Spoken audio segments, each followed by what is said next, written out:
하나님 말씀 오늘은 고린도전서 15장으로 가겠습니다. 오늘 본문은 1절에서 19절까지인데요. 앞부분만 좀 읽겠습니다. 1절에서 11절까지 보겠습니다. 제15장. 형제들아, 내가 너희에게 전한 복음을 너희에게 알게 하노니 이는 너희가 받은 것이요 또 그 가운데 선 것이라. 너희가 만일 내가 전한 그 말을 굳게 지키고 헛되이 믿지 아니하였으면 그로 말미암아 구원을 받으리라. 내가 받은 것을 먼저 너희에게 전하였노니 이는 성경대로 그리스도께서 우리 죄를 위하여 죽으시고 장사 지낸 바 되셨다가 성경대로 사흘 만에 다시 살아나사 게바에게 보이시고 후에 12 제자에게와 그 후에 500여 형제에게 일시에 보이셨나니 그 중에 지금까지 대다수는 살아있고 어떤 사람은 잠들었으며 그 후에 야고보에게 보이셨으며 그 후에 모든 사도에게와 맨 나중에 만삭되지 못하여 난 자 같은 내게도 보이셨느니라. 나는 사도 중에 가장 작은 자라. 나는 하나님의 교회를 박해하였으므로 사도라 칭함받기를 감당하지 못할 자니라. 그러나 내가 나 된 것은 하나님의 은혜로 된 것이니 내게 주신 그의 은혜가 헛되지 아니하여 내가 모든 사도보다 더 많이 수고하였으나 내가 한 것이 아니요 오직 나와 함께 하신 하나님의 은혜로라. 그러므로 나나 그들이나 이같이 전파함에 너희도 이같이 믿었느니라. 아멘. 우리는 하나님의 은혜로 부름을 받았습니다. 수없이 들으셨겠지만 내가 구원받은 것이 나의 노력이나 힘으로 된 것이 아니라 우리 하나님의 은혜로 된 것입니다. 하나님이 나를 택하셨고 하나님이 나를 인정하셨고 하나님이 나의 죄를 사하시고 하나님이 나를 구원해 주셨어요. 그러기에 오늘 바울은 10절의 말씀 보셔요. 그러나 내가 나 된 것은 하나님의 은혜로 된 것이니 내게 주신 그의 은혜가 헛되지 아니하여 내가 모든 사도보다 더 많이 수고하였으나 내가 한 것이 아니요 오직 나와 함께 하신 하나님의 은혜로라. 할렐루야. 여기서 거듭 두 가지 중요한 걸 얘기해요. 나 된 것은 하나님의 은혜로 된 것이다. 이것은 구원의 은혜를 말할 수 있을 거고요. 그 다음에 또 한 번 얘기하잖아요. 모든 사도보다 내가 참 많이 수고했다 자부하지만 그러나 그것조차도 내가 한 게 아니라 누가 했다고요? 하나님의 은혜로 한 것이다. 할렐루야. 여러분, 이게 믿음이에요. 서두의 믿음도 중요하지만 두 번째 말씀 믿음이 참 중요합니다. 내가 더 많이 수고했다, 이거 알아달라, 이 얘기하는 게 아니에요. 더 많이 수고했지만 내가 한 게 아니다. 누가 한 거다? 하나님의 은혜로 한 거다. 이 고백을 합니다. 여러분은 어떻습니까? 나의 나 된 것 하나님의 은혜입니까? 뼈저리게 느껴지는 감격이 있어야 됩니다. 이 감격은 내가 죄인이라 하는 이 실체를 발견할 때만이 느낄 수 있는 은혜예요. 자신이 잘났다고 생각하는 사람은 절대로 이 은혜를 느낄 수 없어요. 나는 예수를 잘 믿는 사람이라 생각하는 사람은 느끼지 못하는 거예요. 여러분, 한 가지를 기억하시기를 바라요. 예수를 잘 믿는다, 못 믿는다, 그것은 아무도 판단할 수가 없어요. 그것은 하나님만이 판단할 수 있는 거예요. 나는 잘 믿었다 생각했는데 주님은 말씀하시기를 이 율법을 행한 자들아 라고 책망할 수도 있고요. 나는 별로 잘 못 믿는 것 같은데 착하고 충성된 종아 하고 칭찬을 받을 수도 있다는 거예요. 그러므로 누가 예수를 잘 믿나 못 믿나, 이건 내가 얼마나 못 믿나 하는 것은 그건 신경 쓸 필요가 없어요. 중요한 것은 중요한 것은 나입니다. 내가 얼마나 잘 믿느냐. 하나님 앞에서 코람데오 하면서 내가 나의 믿음을 잘 지켜가야 되는 거예요. 그리고 어떻게 해야 잘 믿는가도 사실은 우리가 잘 몰라요. 그러나 딱 한 가지 분명한 것이 있어요. 그것은 뭐냐면 겸손한 거예요. 겸손한. 예, 겸손한 자는 은혜를 받습니다. 제가 자주 강조하는 거잖아요. 은혜는 낮은 대로 흐른다. 가장 낮은 자리에 스스로를 둘 줄 아는 사람이 제일 많이 은혜를 받는 거예요. 그래서 우리가 겸손하면 잘 믿게 될 줄로 믿습니다. 잘 믿는다 하는 건 다른 거 없어요. 예? 겸손한 거예요. 예, 여기 바울 보세요. 모든 사도보다 더 많이 수고했지만 그것 갖고 우쭐거리지 않아요. 절코 나설라고 하지 않아요. 하나님 은혜로 된 거다. 이 고백을 놓치지 않아요. 여러분, 오늘 본문 이 고린도전서 15장은 월요일에도 얘기했죠. 부활장이라는 별명이 붙은 말씀이에요. 바울이 부활을 믿지 못하는 자들에게 보내는 편지입니다. 이 편지의 서두에 그리스도인들이 꼭 믿고 행할 것을 가르치고 있어요. 우리가 무엇을 믿고 구원을 받는가? 여기 복음이라는 아주 중요한 단어를 말씀하고 있습니다. 바울은 내가 전한 복음을 믿으면 구원을 받으리라 이렇게 말씀을 합니다. 바울이 전한 복음이 무엇입니까? 그것은 바로 예수 그리스도예요. 예수 그리스도께서 성경대로 우리 죄를 위해 죽으시고 성경대로 사흘 만에 다시 살아나셨다. 바로 그 말씀이에요. 이것을 믿으라는 것이죠. 이것을 헛되이 믿지 아니하였으면 구원을 얻으리라 하는 거예요. 무엇을 믿습니까? 첫째로 우리는 예수 그리스도께서 우리를 위해 죽으신 사실을 믿어야 됩니다. 3절을 보세요. 내가 받은 것을 먼저 너희에게 전하였노니 이는 성경대로 그리스도께서 우리 죄를 위하여 죽으시고 예수가 나의 죄를 위하여 죽으셨다. 이것이 복음입니다. 나는 어떤 존재입니까? 한마디로 말하면 소망이 없는 존재입니다. 오늘날도 보세요. 소망 없는 사람들이 하는 짓들이 어떠한가를 한번 보세요. 그죠?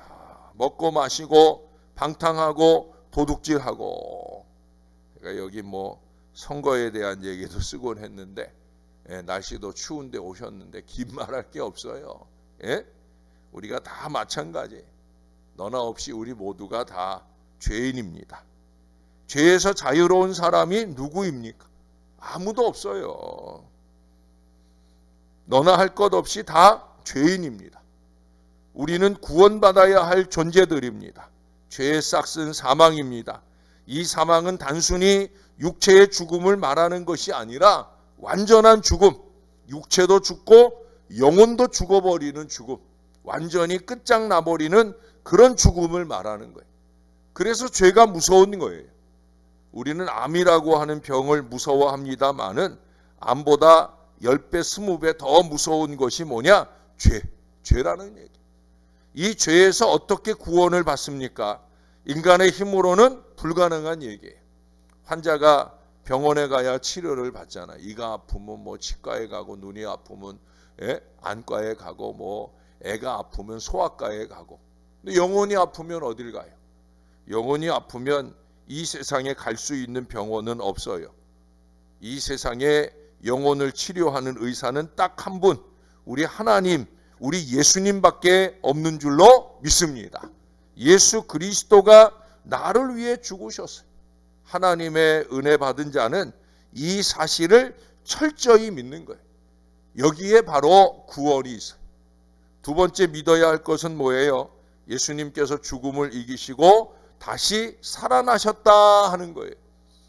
이것에 대하여 우리는 두 가지를 믿어야 돼. 첫째는 뭐 방금 말씀드린 대로 예수 그리스도가 다시 살아나셨다. 이것을 꼭 믿으시기를 바랍니다. 그것만 믿어가지고는 안 돼요. 또 하나 더 믿어야 될 게 있어요. 이게 뭐예요? 예수님 다시 사셨으니까 나도 다시 산다. 아멘? 어떻습니까? 이게 믿어집니까? 바울은 부활에 대하여 믿지 못하는 고린도 교인들에게 이 부활을 자세히 증언하고 있는 거예요. 고린도전서 중에 제일 긴 장이 15장이에요. 그만큼 중요하다는 얘기예요. 예? 여러분, 먼저 예수 그리스도의 부활은 역사적 사건이다. 이걸 믿으라고 그랬어요. 5절 이하로 보세요. 게바 베드로에게 보이시고 후에 12제자에게와 쭉 나열을 하잖아요. 만삭되지 못하여 난 자 같은 내게도 보이셨다라고 마지막 8절에 말씀하고 있어요. 부활의 복음은 이순신 장군이 있었다 하는 사실보다 더 확실한 사건이에요. 여러분, 이순신 장군이 있었다는 거 믿어요, 안 믿어요? 믿죠? 예수 부활도 믿어야 되는 거예요. 빌리그레함 목사님도 그런 얘기를 했어요. 예수께서 죽음에서 다시 사셨다 하는 증거는 황제 시저가 있었다는 증거보다, 알렉산더가 30세에 죽었다는 증거보다 더 많다, 이런 얘기를 했어요. 여러분, 예수님이 다시 사셨어요. 분명한 역사적 사건이에요. 두 번째, 뭘 믿어야 된다고요? 그리스도가 부활했으니 나도 다시 사는 것, 이걸 믿어야 되는 거예요. 12절 보세요. 그리스도께서 죽은 자 가운데서 다시 살아나셨다 전파되었거늘 너희 중에서 어떤 사람들은 어찌하여 죽은 자 가운데서 부활이 없다 하느냐. 만일 죽은 자의 부활이 없으면 그리스도도 다시 살아나지 못하셨으리라. 그리스도께서 만일 다시 살아나지 못하셨으면 우리가 전파하는 것도 헛것이요 또 너희 믿음도 헛것이요. 여러분, 우리도 다시 삽니다. 그래서 여기 아까 부활의 증인들을 쭉 나열하면서 거기 6절 하반절에 보세요. 대다수는 살아있고 어떤 사람은 뭐라고요? 잠들었으며. 왜 굳이 잠들었다는 표현을 해요? 다시 살아나니까. 다시 살아났다고 믿으니까. 바울은 이 철저한 믿음 속에서 먼저 죽은 자들이 먼저 죽었다 표현 안 하고 잠들었다 이렇게 표현하는 거예요. 여러분, 그리스도께서 다시 살아나셨습니다. 그러기에 그와 하나 된 우리 모든 자들도 다시 살아날 줄로 믿습니다. 세 번째로, 우리 부활은 새로운 몸으로 다시 사는 거예요. 42절 이하를 한번 보십시다. 죽은 자의 부활도 그와 같으니 썩을 것으로 심고 썩지 아니할 것으로 다시 살아나며, 욕된 것으로 심고 영광스러운 것으로 다시 살아나며, 약한 것으로 심고 강한 것으로 다시 살아나며, 육의 몸으로 심고 신령한 몸으로 다시 살아나나니 육의 몸이 있은즉 또 영의 몸도 있느니라. 때로 우리가 상상하기를 지금 우리가 가진 이 몸으로 다시 사는 것인가 하는 분들이 있어요. 전 그러면 안 살고 싶어요. 그렇잖아요, 여러분. 부활한 몸은 이 몸이 아니에요. 이 썩을 것이 아니에요. 신령한 몸으로 사는 거예요. 제가 어제 그제 이틀 동안 그 설악산 또 거기 일정들을 쭉 진행하고 돌아오면서 제가 혼자 운전 다 했거든요. 전에 같으면 못할 일이죠. 고관절 너무 아파서 힘들 때 같으면 못할 일이에요. 근데 그때 벗어나서 내가 그래도 필요할 때 하나님이 나를 쓰신다 생각하니 얼마나 감사한지. 근데 여러분, 그렇게 많이 아파서 고생할 때 비하면 지금 하나님이 나를 하나님 은혜로 쓰시고자 할 때 잘 쓰임 받는 것도 감사한데 이 몸이 아니라는 거예요. 이 썩을 몸, 이 아픈 몸, 이 죽을 몸이 아니라 새로운 몸으로 다시 산다는 거예요. 예수님 부활하시고 맛보기로 제자들 앞에 나타나셨던 바로 그 몸이에요. 환한 광채와 함께 눈 뜨고 보기 어려운 아름다운 바로 그 영성체, 바로 그런 몸이에요. 시간과 공간을 초월하는 몸이에요. 불 속에 들어가도 타지 않는 몸이고 물 속에 들어가도 빠지지 않는 몸이고 세월이 지나도 늙지 않는 몸이고 부딪혀도 부서지지 않는 그런 몸으로 우리가 다시 산다는 거예요. 건강하고 신령한 신앙으로 이 영광의 자리에, 이 복된 자리에 꼭 서시게 되기를 주님의 이름으로 축원합니다. 한 가지 놓치지 말아야 될 말이 있잖아요. 그건 뭐예요? 이렇게 부활을 믿는 사람은 복음의 증인이 되어야 된다는 거예요. 복음의 증인으로 살아가고 있으십니까? 그렇다고 하면 은혜 받은 자이고요, 부활을 믿는 사람이에요. 내가 예수 믿는 것이 자랑스럽고 말하고 싶고 들려주고 싶고 섬기고 싶고 가슴이 벅차오릅니까? 부활신앙을 가진 자의 모습이라는 거예요. 그러나 내가 예수 믿는 것이 부끄럽고 감추고 싶고 내세우고 싶은 마음이 없으십니까? 은혜를 구하시기 바라요. 은혜를 구하시면, 은혜를 받으면 감동이 오는 거예요. 은혜를 받아야 믿음도 생깁니다. 은혜를 받아야 증인도 되는 거예요. 나의 나된 것은 하나님의 은혜로라.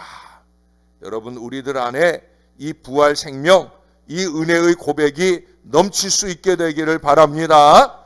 부활 생명이 있는 자에겐 죽음의 세력이 물러갑니다. 주일에도 말씀드렸잖아요. 하나님의 도우심으로 근심이 사라지고 병마가 사라지고 더러움이 사라지고 기쁨과 감사가 생겨납니다. 막 힘이 솟아나는 거예요. 담대함도 생기는 거예요. 그러기에 증인이 되는 거예요. 나는 예수의 증인인가? 복음의 증인인가? 여러분, 이 아침 이 사실을 분명하게 믿고 헛되이 믿지 말고 은혜 속에서 날마다 감동받으며 살아가는, 또 날마다 감동을 나눠주며 살아가는 부활의 증인들이 다 되시기를 우리의 구주 되시는 예수님의 이름으로 간절히 축원합니다. 기도하겠습니다. 우리 하나님 고맙습니다. 너무너무 고맙습니다.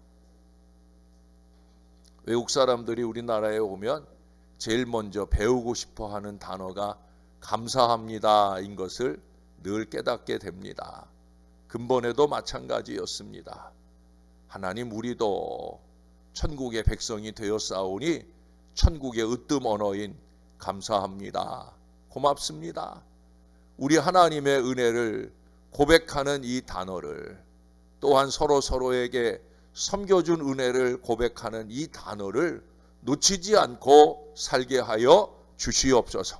하나님의 은혜를 아는 부활의 백성들이 되게 하시고 부활을 믿고 부활을 증거하는 이 믿음 위에 온전히 거하며 살 수 있도록 역사를 더하여 주옵소서. 예수 믿는 사람들이 예수 믿는 사람들답게 세상에서 좀 더 아름답게, 신령하게, 고상하게, 거룩하게 하나님, 그렇게 품위 있는 신앙을 지킴으로 언제나 하나님께 영광이 되고 부활 예수가 우리로 통하여 힘있게 증거되는 놀라운 은혜가 넘치게 도와 주시옵소서.